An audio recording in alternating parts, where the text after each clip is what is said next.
A venomous snake has bitten you. Your chance of survival depends on only one thing: receiving immediate medical attention. But instead, you chase after the snake. You corner it and try to explain why it shouldn't have bitten you.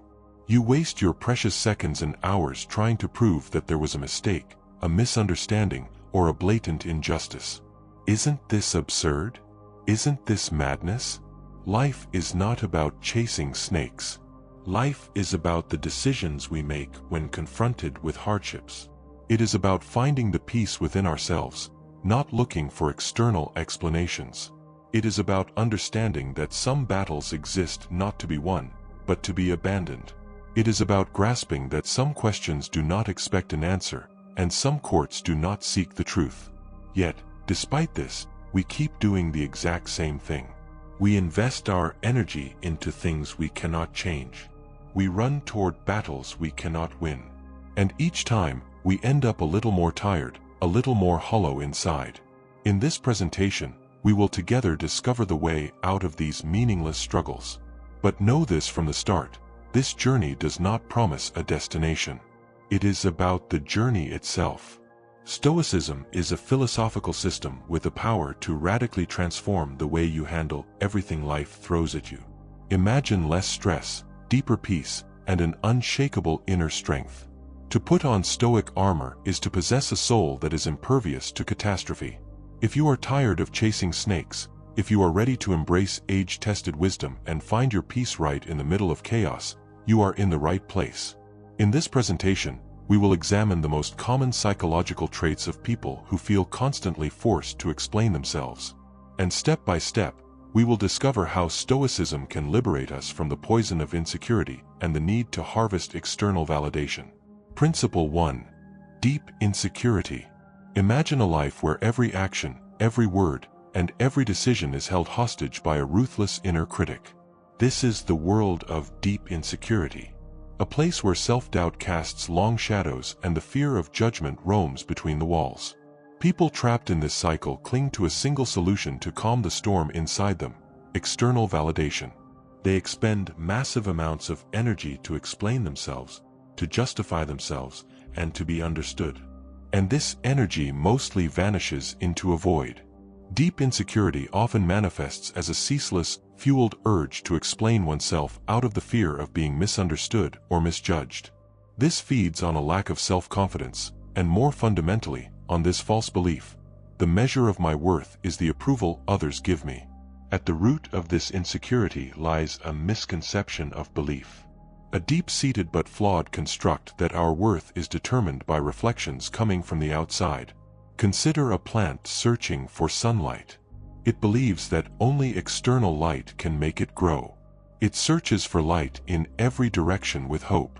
But if the soil itself is barren, it cannot take root, no matter how much sun there is. Seeking approval is exactly like this. It is futile, because real approval can only blossom from within. Stoic philosophy offers a powerful antidote to this inner turmoil. The Stoics understood this. The world is largely unpredictable. The judgments of others are far beyond our control. But the power of our own mind, our capacity to choose how we interpret events, and ultimately how we define our own worth, these are always in our hands. By teaching us to focus on the things under our control, this philosophy shows us the way to separate our sense of self from temporary external opinions. Our thoughts, our actions, our character, these are our sanctuaries. Imagine a sturdy ship in a turbulent sea. The waves crash. The storm may roar. But the ship remains strong because its structure is solid. Similarly, a person anchored in Stoic principles knows that their worth lies within. The waves of external judgment crash and pass by, but they stand unshaken. It is this fortress that must be built inside the mind. A sanctuary unaffected by the whispers of self-doubt. This is the goal of Stoic practice, through awareness and self-reflection, to build an inner world, brick by brick, where our worth rests on solid ground, rather than on the shifting sands of others' perceptions. It takes true courage to stop explaining yourself to the world, and instead offer unconditional acceptance to the person inside you. This is not arrogance. nor is it closing your doors to constructive feedback. On the contrary, it is this: knowing that your self-worth is non-negotiable, regardless of what others think or say. When we break the chains of deep insecurity, a door to profound freedom swings open. The need to constantly justify ourselves dissolves. It is replaced by an unshakable awareness of our own worth. And it is within this space of authenticity that real connections can be formed with others, bonds born not from a search for approval, but from a genuine expression of self. Principle 2. Anxiety of perception. Imagine living in a mental prison where your every move is kept under a microscope by an invisible spectator. This is the world of a person consumed by the anxiety of perception. These individuals believe that happiness and fulfillment depend on winning the approval of others. This belief drives them into an exhausting and continuous effort to control how they appear. They are dragged through an endless performance, adjusting every scene, checking every line, questioning themselves after every impression. This anxiety of perception is like carrying an invisible weight. Every imagined judgment, every potential weakness, becomes another stone added to the burden. Over time, even the smallest interactions feel heavy and full of tension. Joy drains away. Spontaneity dries up. And the person begins to live out the expectations of others rather than their own instincts. Stoicism offers a liberating perspective on this anxiety. It reminds us of a very fundamental but often ignored truth. It is impossible to control the thoughts, opinions, or perceptions of others. How they see us is shaped by their own experiences and prejudices. This is completely outside our sphere of power. The teaching of Epictetus rests right here. Instead of wasting our energy trying to change the perceptions of others, we direct our attention to our own actions, intentions, and growth. Consider a gardener. He tends to his plants. He provides sunlight, waters them, and improves the soil. But he cannot force them to bloom whenever he wants. Blooming belongs to the plant's own timing. All that is in the gardener's hands is his own work, to care, to nourish, and to be patient.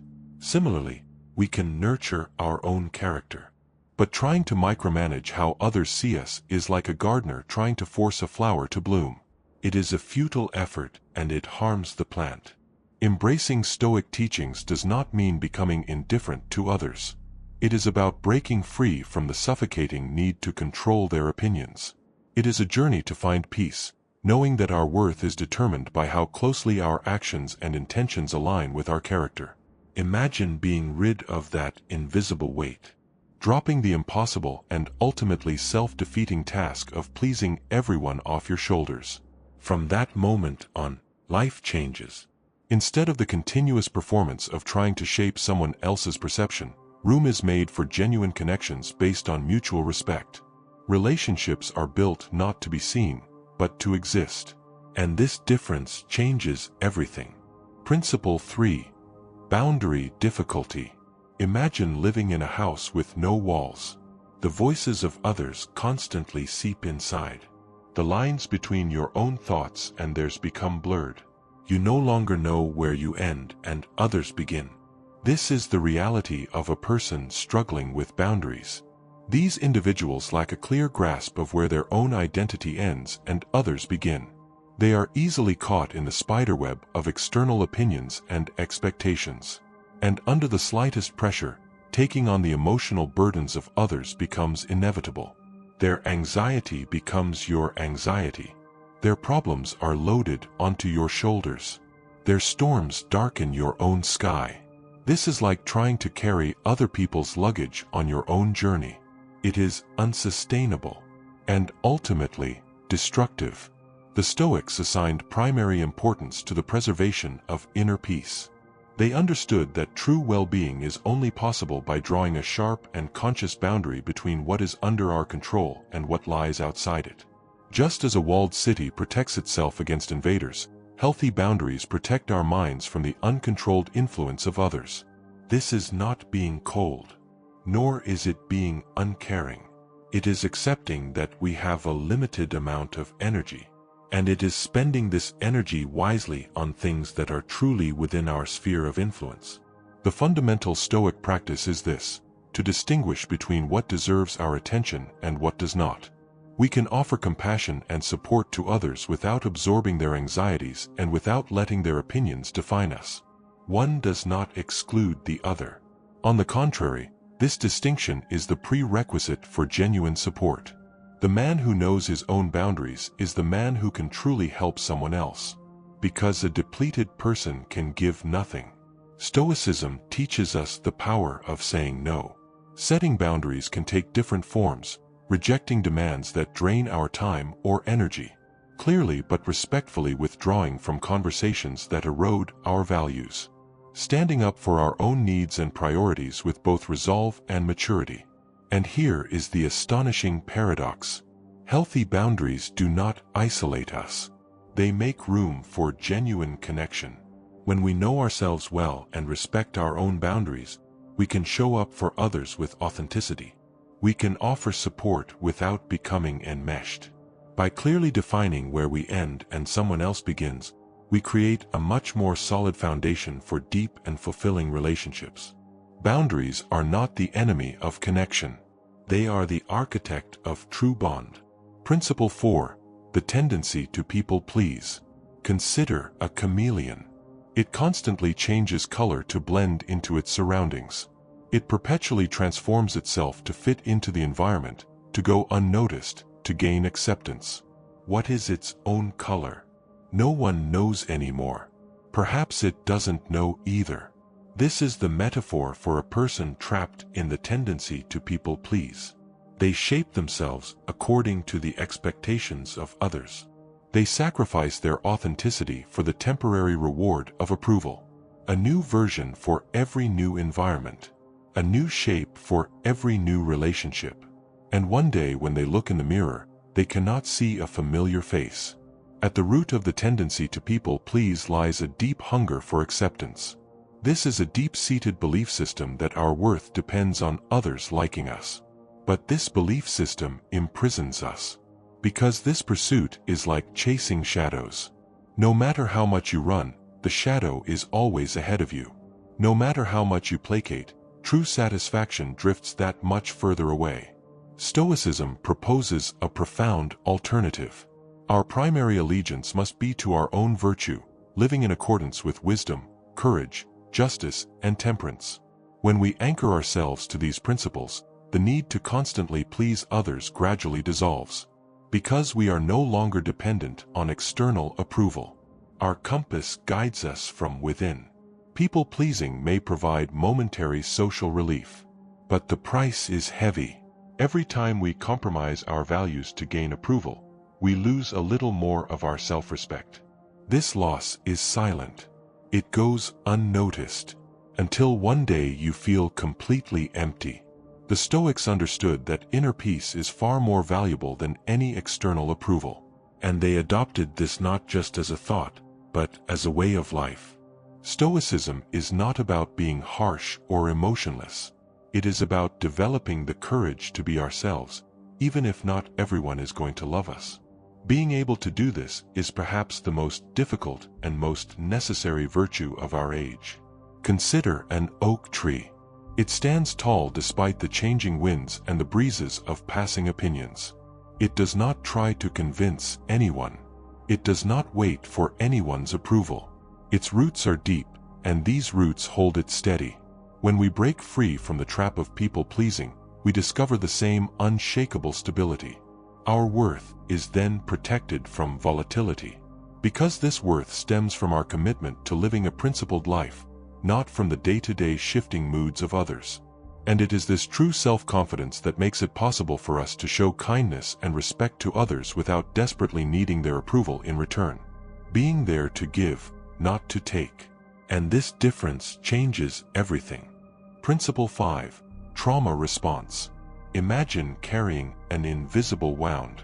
A deep pain that flashes back to moments when your voice was silenced, your presence was ignored, and your experiences were invalidated. Trauma leaves lasting imprints. And these imprints sometimes manifest in a very distinct way, a continuous and tireless need to prove your experiences and to justify your emotions. It is as if you are still searching for that approval you were once denied, where you were not seen. It is as if you are carrying a heavy book filled with unheard stories on your shoulders, and you believe the only way to rid yourself of this weight is to tell those stories again, and again, and again. Whenever you feel the need to explain yourself to others or validate your pain, and you act on it, you experience something that reopens and bleeds that old wound. This repeated retelling can hinder healing. It can make the feeling of vulnerability continuous and chronic.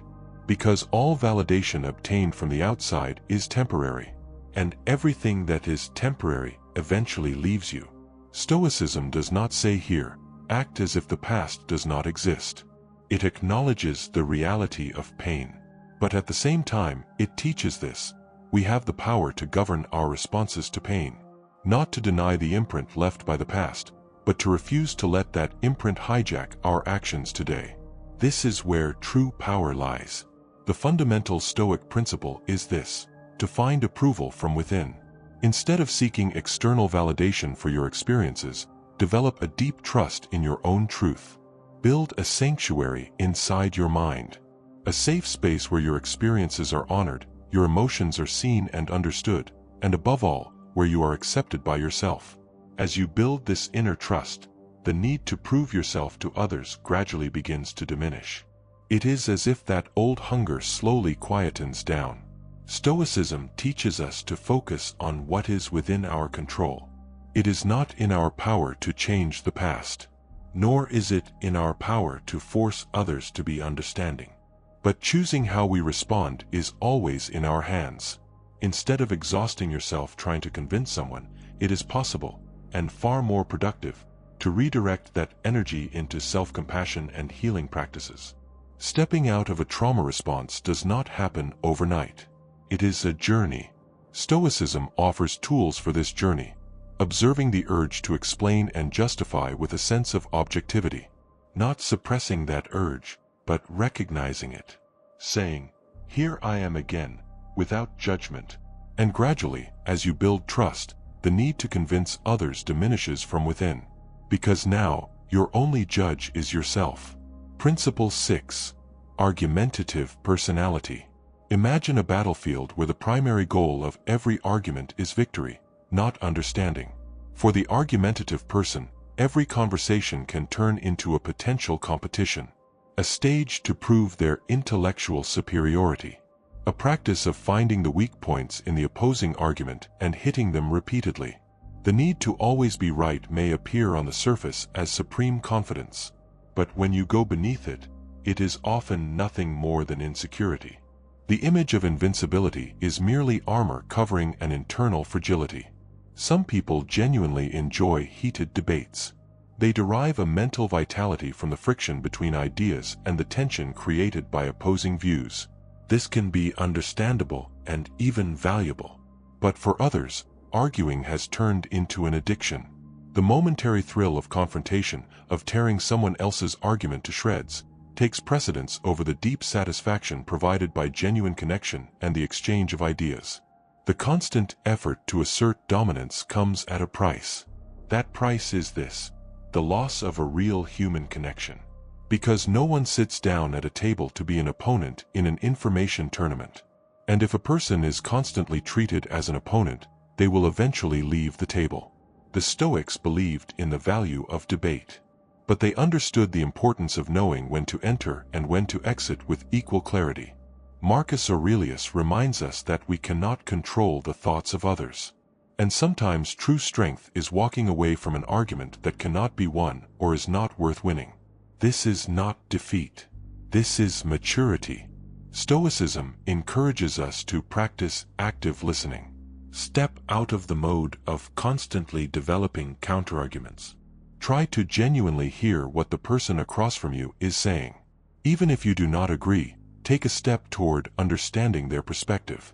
This is a profound shift from trying to win to expanding your own understanding of the world. And this shift brings something else with it: freedom. Stoic practice involves recognizing what truly matters. Energy spent on petty disagreements is a waste of emotional resources. Choose your battles wisely. Participate in debates that increase your knowledge and defend important principles. but cast aside the obligation to have the last word on everything. When you free yourself from the burden of always being right, a door to deep inner peace swings open. We liberate ourselves from unnecessary conflicts. We discover the true joy of fostering open-mindedness, of listening to understand rather than to agree. And that discovery offers something that an argument never could: a genuine human connection. Principle 7. Difficulty reading social cues. Imagine standing on a stage. You are apparently speaking to a spellbound audience. But unbeknownst to you, subtle signals of disinterest are quietly filling the room. Slight shifting, glances drifting elsewhere, suppressed yawns. These microsigns, coming one after another, indicate that the conversation should have ended long ago. But you keep going. This is the experience of a person who struggles to read social cues. Real connections may fail to form because one continues to explain without noticing the disconnect. This is not a matter of intention. This is a matter of awareness. And unnoticed disconnect turns over time into a sense of awkwardness, a feeling of rejection, and an inner voice that constantly questions itself. Did I say something wrong? Am I not interesting enough? Why is everyone drifting away? This cycle of questions feeds and grows the feeling of self-doubt. Stoicism makes a critical reminder here. We cannot control how others perceive us or how they choose to respond. But we can control our own attention. We can control our capacity to learn and adapt. An experienced Stoic knows that social interactions are a dynamic dance, not a static performance. This dance requires paying attention both to our own words and to the nonverbal language of the person across from us. Stoic practice encompasses developing self-awareness. Pay genuine attention to the subtle signals people send, to body language, to facial expressions, and to shifts in energy levels. But even more importantly, be an objective observer of your own internal state. Is your intuition telling you it is time to wrap up a conversation or change the subject? Learning to read these signals is not a devaluation of people. On the contrary, it is an act of deep respect. Respect both for the person across from you and for the integrity of the interaction. Stoicism does not advocate for social withdrawal. It teaches us to approach interactions with humility and a capacity for adaptation. If you sense disinterest, gracefully redirect the conversation. Ask open-ended questions. Change the topic. Or directly and kindly say, "I don't want to take up too much of your time." This is not an escape. It is the highest form of social intelligence. Adopting this Stoic approach frees you from the anxiety of analyzing yourself for hours, wondering, "Did I do something wrong?" Social interactions cease to be stages to prove your worth or situations of being constantly desperate for approval. They transform into a space of genuine exchange. A dance conducted with both respect and awareness, adapting to the mutual flow. Principle 8. Communication style. Consider a skilled engineer. A meticulously prepared blueprint. Every detail in its proper place. Every measurement accurate. This approach ensures precision and prevents errors. A detail-oriented communicator similarly values thoroughness. They leave little room for ambiguity and prioritize accuracy. This trait is a major advantage in contexts where precision is vital. But what happens when too many brushstrokes are applied to a painting? The painting becomes blurred. The main composition is lost. The viewer does not know where to look. Similarly, communication overloaded with too much detail overshadows the core message. The person across from you loses focus, and what you mean to say gets lost amidst what is being said. Stoic philosophers believed in the power of clear and effective communication. They understood that true wisdom lies not just in possessing knowledge, but in the ability to convey that knowledge at the right moment and in the right measure. The fundamental Stoic practice is this: to meticulously distinguish what is necessary from what is unnecessary. Consider a seasoned storyteller. He reshapes his narrative every time according to his audience and his purpose. The same story flows at a different rhythm before a different audience. Stoicism invites us to be communicators with exactly this kind of flexibility. First, Gauge the listener's interest. Shape your explanation accordingly. Offer a high-level summary first, and then ask, "Would you like more details?" This is an expression of genuine respect for the person across from you. Stoicism teaches us the value of time, both our own time and that of others. Practice being concise. Can you convey the same idea with fewer words? This skill requires effort, but it dramatically increases clarity. Liken this to sharpening a tool. A sharp message cuts far deeper and more accurately than a blunt one. Weed out everything unnecessary so that what you say can carry its true weight. Remember the story of the snake bite? It is tempting to waste our precious energy trying to change the past, or trying to convince those who are closed to understanding, proving that we are right, demonstrating that we were misunderstood, cornering the snake that bit you. These are all understandable impulses, but they all share a common price: time and energy stolen from real life. Stoicism shows a better way. Imagine the freedom of letting go of this struggle. Think of the power that comes with focusing on what truly matters: your inner world, your actions, your growth, that limited but powerful domain under your control. I am not saying this path is always easy. There will be moments when you slip back into old habits, moments when you catch yourself chasing the snake again. Be kind to yourself. Stoicism is about progress, not perfection. A little more aware every day. A little more authentic every day. A little closer to that unshakable inner fortress every day. If you learned something new today, if you felt a small spark to live life more mindfully, that is enough. That is enough to begin.